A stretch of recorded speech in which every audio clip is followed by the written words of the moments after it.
Today I'm going to be taking you through a handstand workout. We're going to start with mobility, move on to some alignment exercises, then the actual handstand and also some stretches. The first thing we need for a handstand is good shoulder mobility. If you're not able to bring your arms overhead comfortably, then you're really going to struggle with holding a handstand. So let's start there. One exercise I absolutely love is using a foam roller and placing it just underneath your shoulder blades. So not too low down, not too high up. Just get nice and comfortable there. Then we're going to bring the arms behind us, arch the back and let them fall towards the floor. Then I'm going to bring my belly button down towards my spine. So I'm not lifting my arms up in this position, they're staying there. All I'm doing is crunching and bringing the belly button down towards the spine. So there's no arch in the back there. And then repeat that. So extend and then crunch everything in.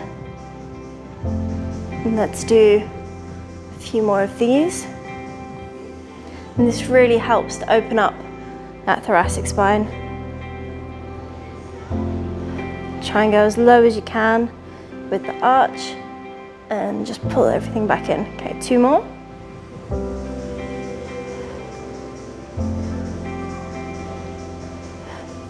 Okay, next one. It really helps to open up your thoracic again, but rotationally. So sometimes we can be a little bit tight side to side.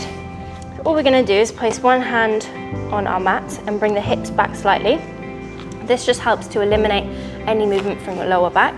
Then you're going to bring your arm up, keeping a bend in the elbow. Try and keep the elbow in line with the shoulder. And take a deep breath. As you exhale, you're going to twist all the way around as far as you possibly can. Trying to keep that there, don't bring the arm up. And then holding it there, take another deep breath in.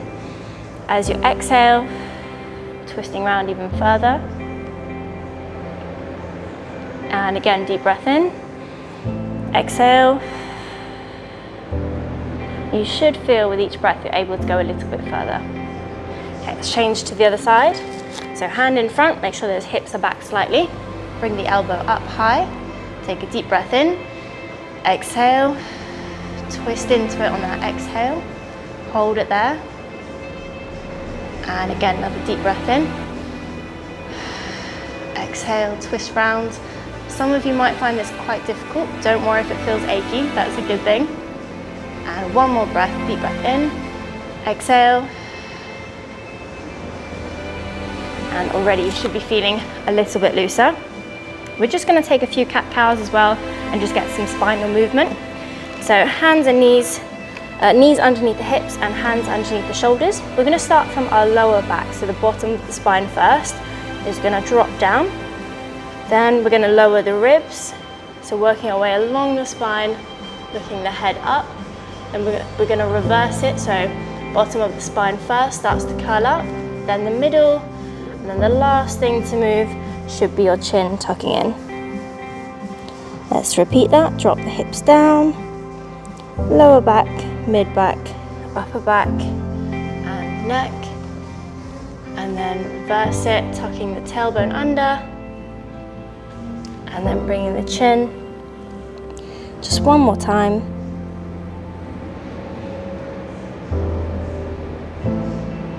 Okay, last one, leading with the lower back, mid back, upper back and chin. Okay, you should be feeling a little bit looser and a bit more open in the chest.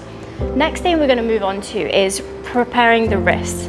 So it's really important that we strengthen the wrists and that they can take our body weight, because for most of us, we don't spend a lot of time putting pressure on our wrists unless maybe you do planks or push-ups. But say if you're sat at a desk all day or even just doing everyday normal life, we're not walking on our hands. So to address that, we need to make sure we warm them up and then also start building strength. So first thing we're going to do is just come back into that cat-cow position, and we're going to circle our shoulders round. So we have a nice circular motion for the wrist there. We're going to do about 10 times one way and then change direction and go the other way. If this feels like a little bit too much pressure, you can also bring your hands back towards you to make it a bit easier. Okay, let's go ahead and swap direction. Nice big circles. couple more times. So this one just helps to get the wrists moving. Next one we're going to do is called palm push-ups, and these ones are for strengthening. So we're going to leave the fingers down and lift the wrist up. So try not to lift the whole thing up together, keeping those fingers planted on the floor and just lifting the wrist. This can be quite challenging, so if you need to bring it back closer, that's absolutely fine. The goal eventually is to be able to do it in a kneeling push-up position, and then eventually in a full push-up position, which I still struggle with quite a bit. But we just want to stick with the level that feels like a warm-up at the moment, so don't go all out on these, but you should feel your wrist starting to feel a bit pumped, blood rushing to your forearms. That's the feeling that we want to make sure these joints are prepared. So just a couple more times. Okay, next one, we're going to make little fists, and we're going to knead our knuckles into our mat, just like you're kneading dough. So rolling forwards and backwards all the way. This will come in useful when we use parallettes or dumbbells, which I'll explain later. Again, just about 10 reps on these. Make sure it's feeling nice and warm. Okay, next one involves the wrist and the elbows as well. So it's important to warm up all of our joints in the arms. It looks a little bit strange, but it really works. We're going to bring the elbows back, out to the side, and then twist to face the inside of the elbows forwards. So nice big circles. Shifting the hips back as you bend the elbows back as well. Okay, then we're going to change direction, so we're going to go out first, back, and then face the elbows forwards. Just a couple more times. Okay, moving on to the shoulders. Our scapula is really important for our handstand as well, so we need to make sure they're nice and strong, but also feeling loose. So first we're going to start in a knee push-up position, and we're just going to squeeze the shoulder blades together and then push them away from each other. Notice how my arms aren't bending, I'm keeping them straight. It's quite a small movement, and everything is just coming from the shoulder blades. So think like you're trying to squeeze a pencil between your shoulder blades and then push it out. So squeeze and push out. If you find this quite easy, you can come up to a push-up position and do the same thing. It just makes it a little bit harder because you have more of your body weight onto it. Right, next thing we're going to do is a pike push-up scapula. A pike scapular push-up. So all we're going to do from that plank position, walk the feet in, lift the bum up nice and high, and then push your hips back. From here, we're going to do the same thing. We're going to squeeze those shoulder blades together and then push them away. It's almost like you're pushing the shoulders away from the ears and then bringing them nice and close, touching the ears if possible. Again, I'm keeping my hands nice, my arms nice and straight, not bending. Just a couple more reps.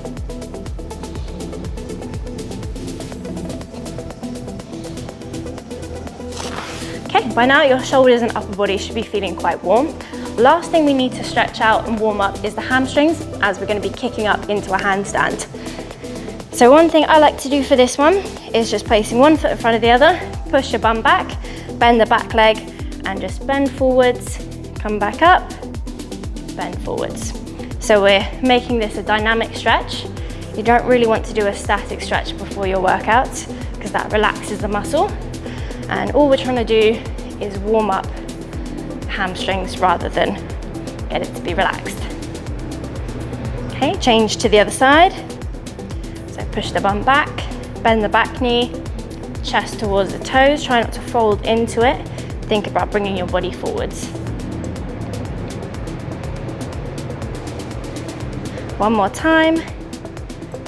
Okay, should be nice and warm now.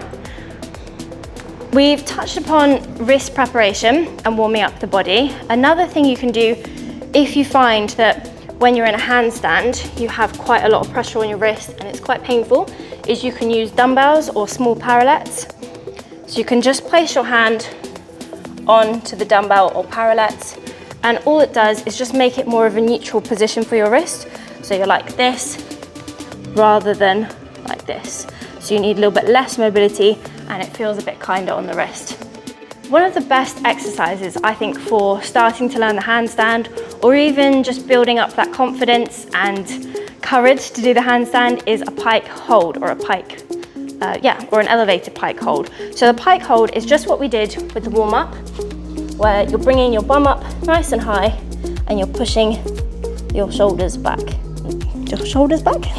Pushing your head back towards your hips. So that is a pike hold. And then to shift the weight onto our hands, we're just gonna lift up the heels and shift the weight forwards. So we're trying to stack the shoulders over the wrist. If that feels okay, doesn't feel too challenging, what you can do is grab an elevated surface. So you can use a bench, a chair, a box, whatever you have available. The higher the elevation, the harder the exercise will become.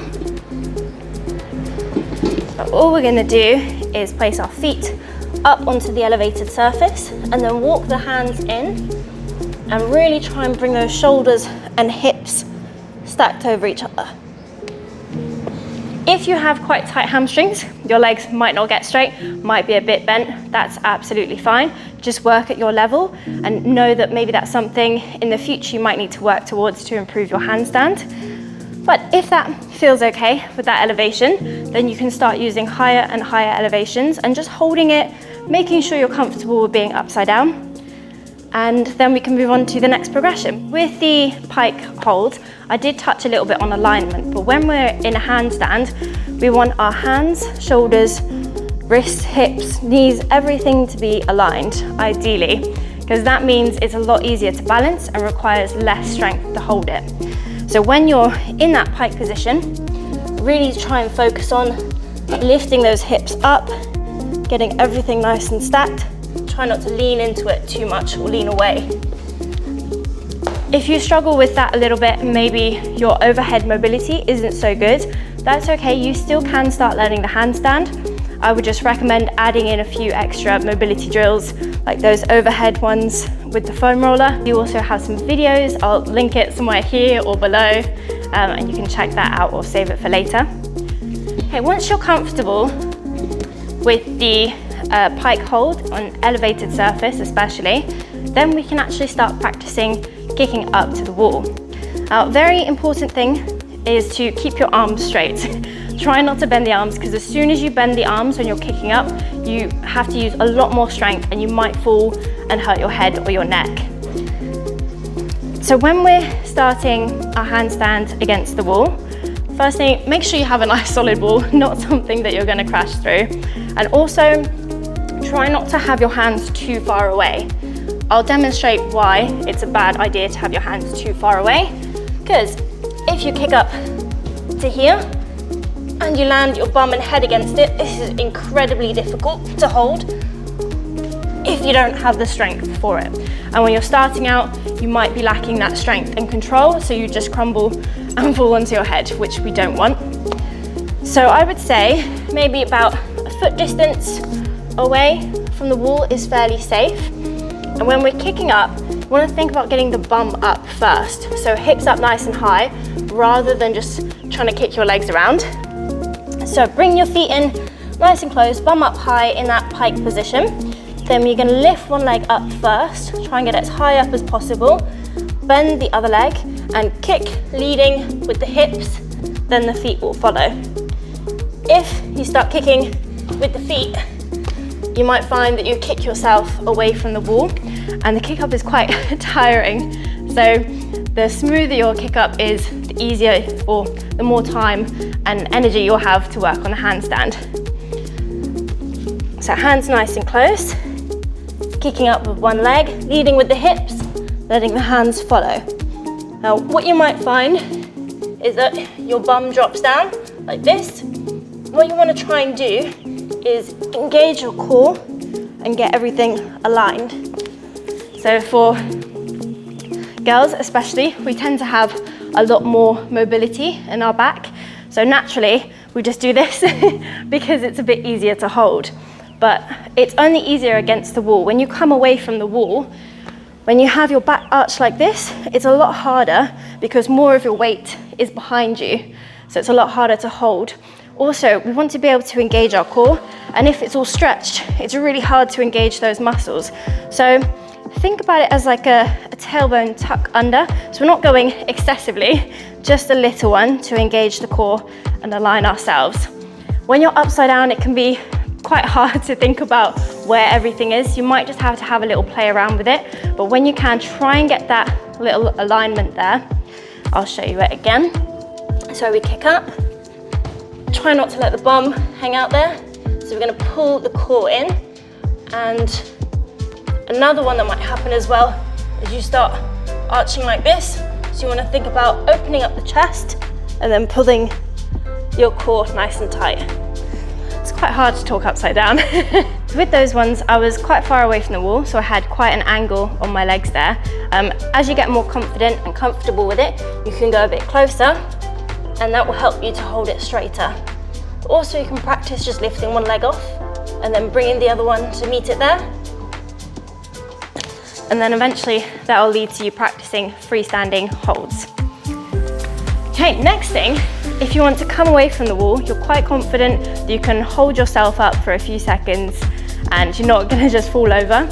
The next thing we need is our dismount. So you might want a mat or some soft surface, or maybe even someone to support you if they don't mind getting kicked, accidentally of course. So with the dismount, it's basically when you feel like you're gonna fall over, so you have too much overbalance, you might feel like you're gonna fall and land on your back. So to avoid that, we need a dismount, which is basically just sort of cartwheeling out of it or stepping to the side with your hands.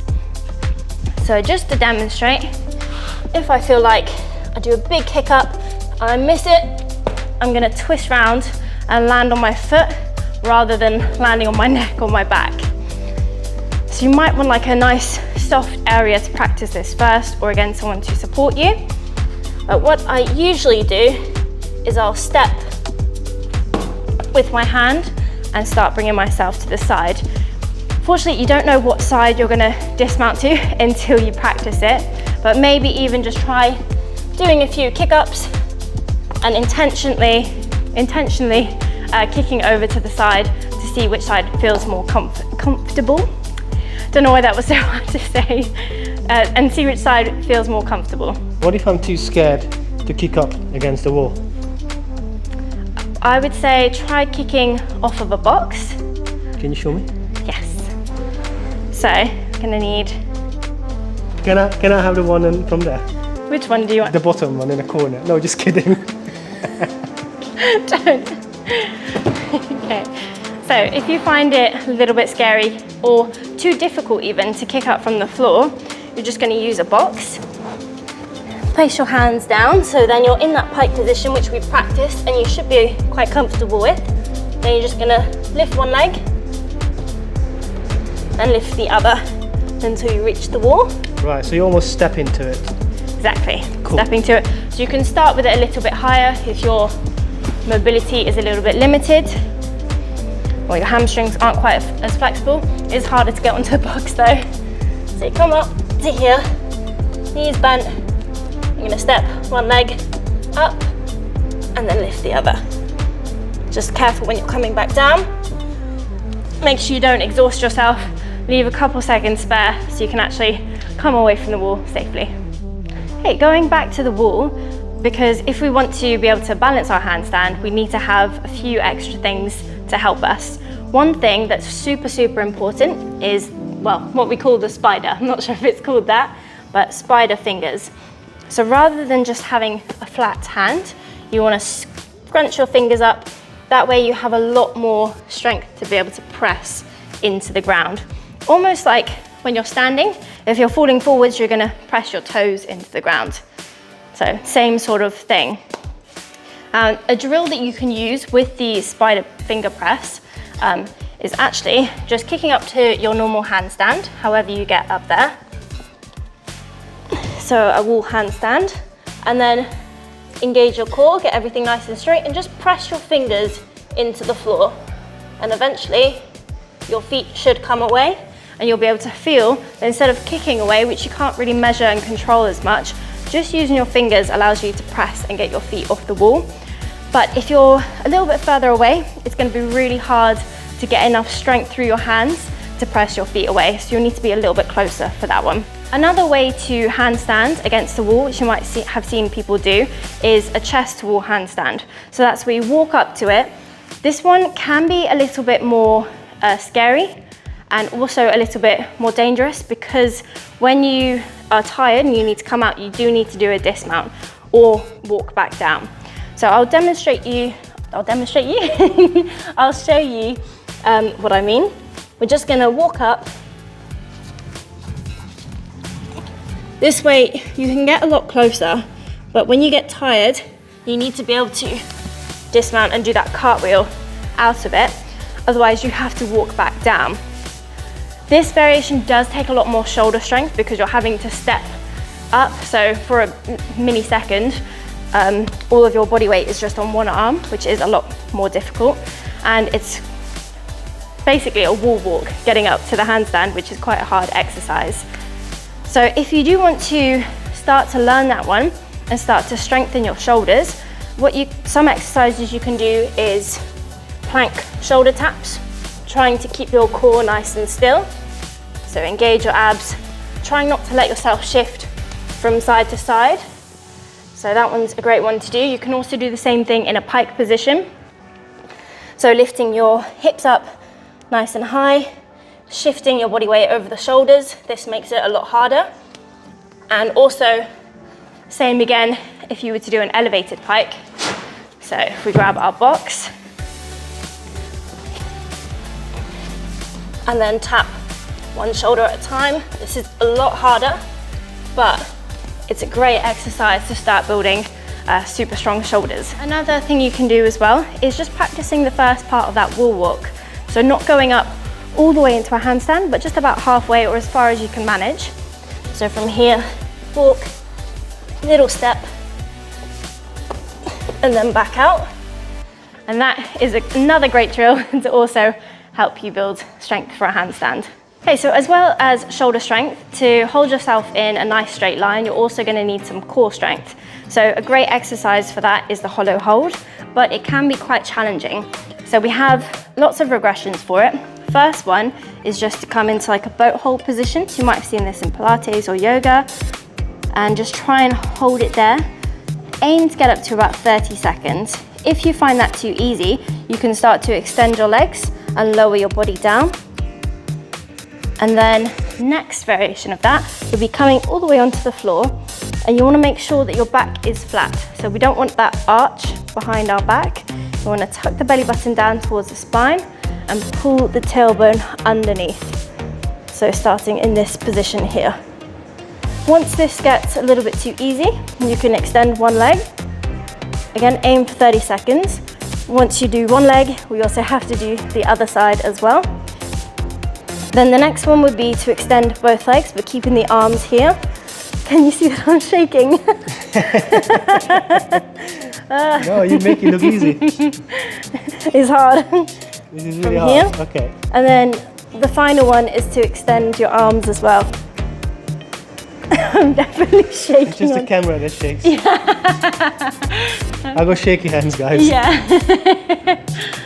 Anyway, let's see if I can do that without shaking. So full boat hold or hollow hold, and this is the boat hold. So you should feel it along your core and a little bit in your quads as well. Tough though. Aim to build up to 30 seconds. So after we've done all those exercises, we don't want to be feeling achy, and we want to make sure our muscles are nice and relaxed afterwards. So stretching, very, very important.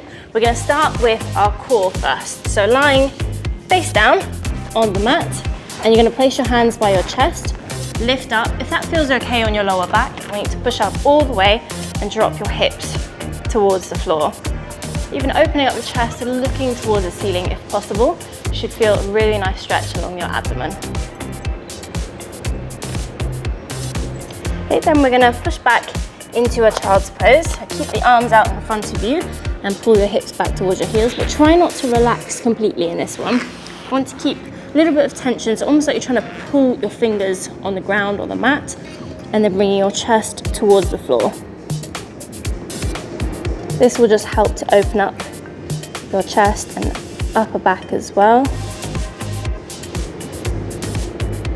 Okay, and then stretching the front of our shoulders, we're gonna take a seat here, place the hands behind and lift the chest up. Try not to sink into it, if you're not gonna get as much of a stretch, so lift it up. If you can't really feel this or it feels a little bit too easy, then you're just gonna shuffle the bum forwards and keep that chest pressing up. And again, too easy, you can just shuffle forwards a little bit more. Just make sure you don't sink into it. Keep opening up the chest. And ideally you wanna hold these for around 20 to 30 seconds, just to get a nice deep stretch and make sure you recover properly.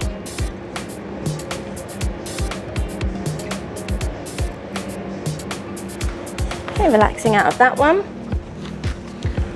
Lying face down, arms nice and wide. We're gonna bring our leg up and over as far as you can and trying to keep the shoulder to the floor. You should feel it stretching all along the front of your shoulder, chest, and a little bit on the side of your ribs there as well. Again, we're just aiming to hold from about 20 to 30 seconds.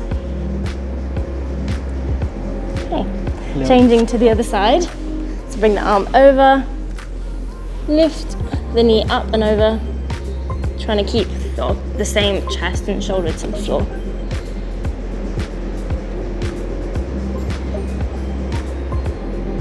Okay, and then finally, we're also just going to make sure we stretch out our wrists and forearms since we've done quite a lot of work on them today.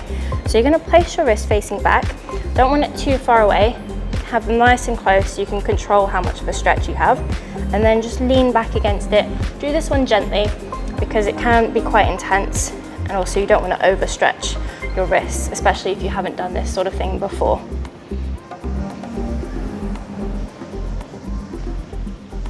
Okay, and then we're just going to flip our hands over the other way. Again, don't put too much pressure on them. Try and keep the pressure on your knees. Sit back into your heels. We're just stretching out the top of our hands and wrists there. So it's going the opposite way than we have with the handstand. It's really important to do that.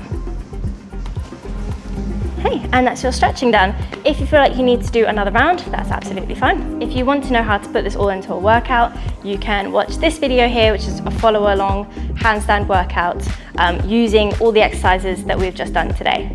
Thanks for watching. Hope to see you soon.